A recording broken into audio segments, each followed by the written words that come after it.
Welcome, welcome to Sweet, Joyful Soul. I am Dr. Tracy Dickens, a licensed clinical psychologist who creates mental health education videos infused with faith. And today, I'm wondering if you have ever done anything or experienced a trauma or a high-stress event that seemed so damaging that you just felt broken beyond repair. Well, if you ever have that experience, you have a lot of company. I would dare to say all of us have experienced that at some point in time in our life. So today I'm going to talk about when shame is actually true, when we have actually done something that could get us rejected by others, and how do we come back from that? So come on in and let's get started. When I graduated with my master's degree, it was a huge deal for my family and for myself. For me, I was excited about it because at one point during the process, I really didn't think I was going to finish the program. I wasn't even sure I was going to continue forward to get a PhD. I had an extremely traumatic experience with one of my professors while I was in the program, and it really just had me second guessing my future. And one of the things my mom gave me to celebrate the graduation day was this lovely figurine by All God's Children. And I just really cherish this particular gift because of the difficulties that I had in the program. And when I moved away from that town, when I packed my little girl up, part of her graduation hat got broken and I was devastated. So I got some glue and put it back together, but you can't even tell she's broken. She's still precious. And I think my repair of my little girl here connects to the ancient Japanese art form of Kinsugi, which takes broken pottery and brings the pieces together with lacquer. And then where those cracks are that are sealed together with the lacquer, they restore, paints over it with gold or silver or platinum. Restorer Hiroki Kiyokawa said, "All things are created and destined to be broken one day. All of us develop scars throughout our life, and those scars should never be hidden. It's part of the object's history. Our imperfections can be the birth of something new."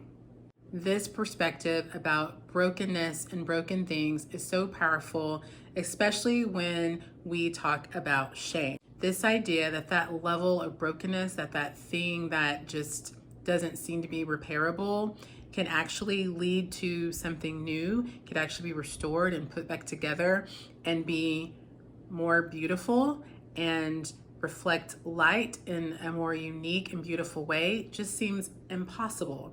But that's what shame wants us to believe, that we can do something or experience something that is so damaging that there's no way it could possibly be fixed or restored.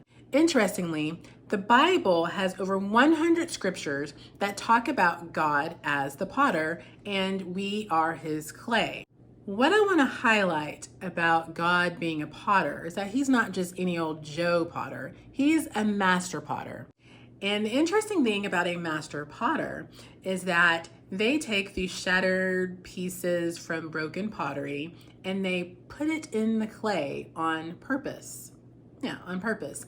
Because those shattered broken pieces, when it's inserted into the clay, it makes the clay sturdier, makes it stronger, and it also has a way of reflecting light that you can't get any other way without those broken pieces. So here it is again, this idea of brokenness that we oftentimes see as this horrible thing. Get rid of it, it's trash, there's no use for it, and we use that same way of thinking about ourselves when brokenness can actually be a beautiful thing. It can actually be an entryway into something new and more meaningful and powerful if you know how to switch your perspective. And today, that's what we're going to talk about. To understand how to start to develop a different perspective about our mistakes, our brokenness, I'm going to use the story of Adam and Eve. For those of you not familiar with the story of Adam and Eve, I'm going to give you a Dr. Tracy quick summary. Adam and Eve were the first man and woman, and God gave them one command that says, "You are free to eat from any of the trees of the garden, But you must not eat from the tree of knowledge of good and evil. From the day you eat from it, you will certainly die. Okay, seems pretty simple. You can eat from all these trees. You can do, whatever. Live your best life. But just don't do that one thing. Don't do the one thing over there. Don't mess with that one tree over there. And we're good. They're living their simple life, uncomplicated, their best life ever. And then the serpent works his way into the garden while Eve is tending to the garden and doing her thing. And he just starts chit-chatting with her about God. And she's recognizing that he's got a few things wrong. He has told her that she can't eat from the tree. And she's like, oh, no. I can't touch the tree. And they kind of have their little back and forth. And to prove her point, she goes to the tree and she touches a piece of fruit. Nothing happens. So then she tastes the fruit. And it's so amazing that she gives it to Adam. And Adam eats the fruit. And poof, just like that, their eyes are open. And now we all know what shame is. So before I go forward, I want to go back and look at that command that God initially gave them. You are free to eat from any of the trees of the garden, but you must not eat from the tree of the knowledge of good and evil. From the day you eat from it, you will certainly die. Okay, do you catch that part? The die part, like when you eat from it, you will die. If that were my mother, I would have run away from home and changed my name. But what does God do? Well, Genesis 3:9 tells us what he did. The man and his wife heard the sound of Lord God walking in the garden at the time of evening breeze. Wait, what? They heard him walking into the garden? They heard him walking into the garden. They heard him walking into the garden? Like he wasn't yelling. He wasn't telling them you're grounded. He wasn't telling them to pack their bags and get the heck out of the house. He wasn't throwing lightning bolts and setting things on fire. He was just walking into the garden. Like they broke a pretty significant command, and God walks into the garden. So I want to really let that sink in because it highlights God's reaction to our mistakes and our imperfections. He may discipline us, but he doesn't respond to us in the way that we often respond to ourselves.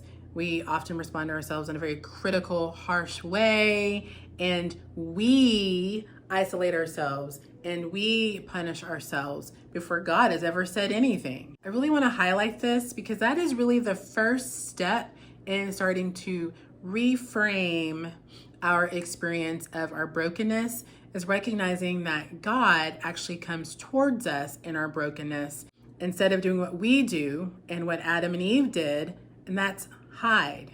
They hid, which, we all do that, whether it's physically hiding or if it's hiding in our work, in our food, in our accomplishments, in our drinking or substance use. We find ways to hide when we think that we have broken the big rule, the big no-no. And learning how to not hide and look for God's approach is so pivotal in starting to change how we look at our brokenness. So the second thing you can do to change your perspective about your brokenness or your mistake or your trauma is to do what I call a character sketch. So I know this intervention may seem a little weird for some of you, but go with me. Whenever we can externalize our thinking, we can see that we're telling ourselves, we're thinking ways that just are not healthy and motivating. We can see it on paper. We can say, okay, I would never say that to somebody. And if a stranger came up to me and said that, I would absolutely be offended and I would say something back. And that's because we know that the inner critic that's talking to us in this harsh way, they're saying things that maybe we partially believe, but we don't wholly believe, but we don't know how to stop the criticism. And this is a great way to do it. And so what you do is you give your inner critic or your inner critics, you give them a persona, you give them a name. So you put all the bells and whistles on them. You can be however you imagine this inner critic to be. And then you fill in all the characteristics of a person. So what do they like to do? What are their fears? What are their joys? When do they tend to come out and say something? And when do they stay quiet? What are they needing? When you see all of these characteristics on paper, you see this aspect of who you are as just this inner person that's trying to get needs met, and they have fears, and sometimes in their attempt to keep you safe, they lead you down a path that really causes more problems. But when you put it on paper, you can see the needs, you can see the fears, you can see when this inner critic tends to speak up. Now you have a context for their behavior. And now when you have the context, you have a better way of responding to the behavior. So in the future, you can have a different response to fears and anxieties and frustrations, because now you understand the context for your behavior. This doesn't excuse your behavior, but it gives it context, so it's easier for you to make adjustments and understand yourself and show yourself some self-compassion so you can get unstuck from the shame. So I'll give you an example of context. When I used to work with children and families, every year I would always get asked by teachers to assess a child that they believe had ADHD. And 90% of the time, the child did not have ADHD. There was something else going on. And so I really made it part of my assessment to go in and observe the child in the classroom. And on one particular time, I went in and observed a little boy who was having a lot of trouble in school. And I sat there in the observation for probably an hour and a half. And for the first hour, he was on task, he was paying attention. It was great. There were no issues. I was like, okay, this kid does not have ADHD. I know children with ADHD, and this little boy does not have it. And then the teacher asked the class to pull out their reading book and to read for the next 30 minutes, and they would have a class discussion. Well, the minute he pulled his book out, that's when chaos ensued. He started throwing paper airplanes. He started pulling the pigtails of the girl next to him. I mean, it looked like a child that had ADHD. And so when I tested him, sure enough, he had a reading disability. So these behaviors that had been seen as problematic and chaotic and disruptive, when I had a better understanding for the context of when it was happening and what the need was, a little boy was feeling probably anxious and uncomfortable about the fact that he couldn't read, couldn't comprehend what he was reading. And so to distract himself from that anxiety, he would do all these things. And so now he's no longer bad. He is a child that is trying to meet his needs, and he just doesn't know how. He doesn't have the tools. So when you do the character sketch, you better understand what your behaviors are attempting to accomplish, that they're trying to keep you safe, they're trying to meet a need. And now that you know that, you can start to make adjustments and think about yourself differently.